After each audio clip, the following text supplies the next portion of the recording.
আসসালামু আলাইকুম। কোরবানির ইতিহাস অত্যন্ত প্রাচীন।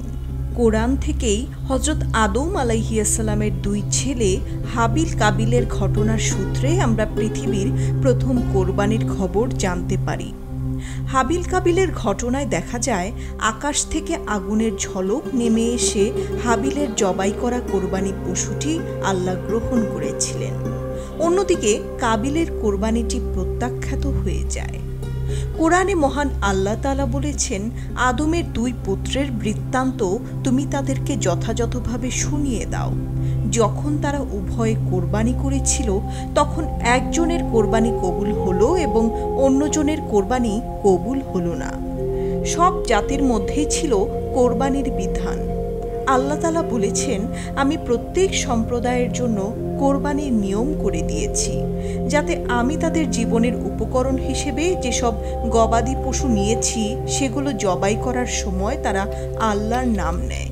তোমাদের উপাস্য তো একমাত্র আল্লাহ, সুতরাং তারই কাছে আত্মসমর্পণ করো ও সুসংবাদ দাও বিনীতদের, যাদের হৃদয় আল্লাহর নাম করা হলে ভয় কাঁপে।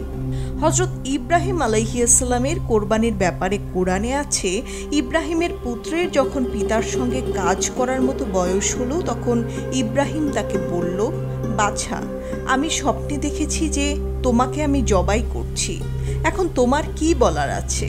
সে বলল, পিতা, আপনাকে যা আদেশ করা হয়েছে তাই করুন। আল্লাহ ইচ্ছা করলে আপনি দেখবেন আমি ধৈর্য ধরতে পারি।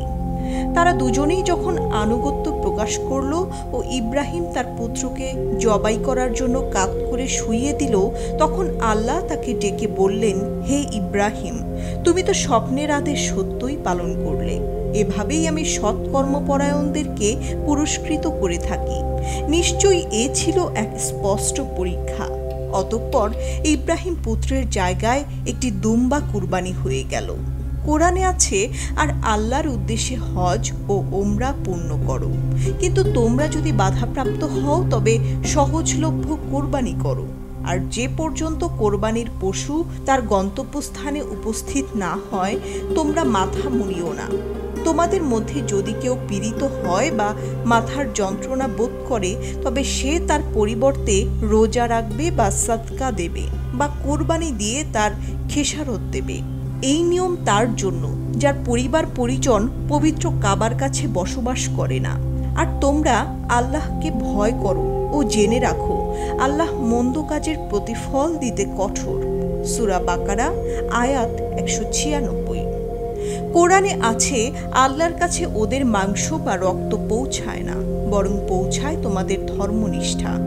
সম্মানিত দর্শক শ্রোতা, ইসলাম সম্পর্কিত নতুন নতুন ভিডিও পেতে আমাদের চ্যানেলটি সাবস্ক্রাইব করে আমাদের সাথেই থাকুন। আর ভিডিওটি ভালো লাগলে লাইক, কমেন্ট করে শেয়ার করে সবাইকে দেখার সুযোগ করে দিন। সবাই ভালো থাকবেন। আসসালামু আলাইকুম।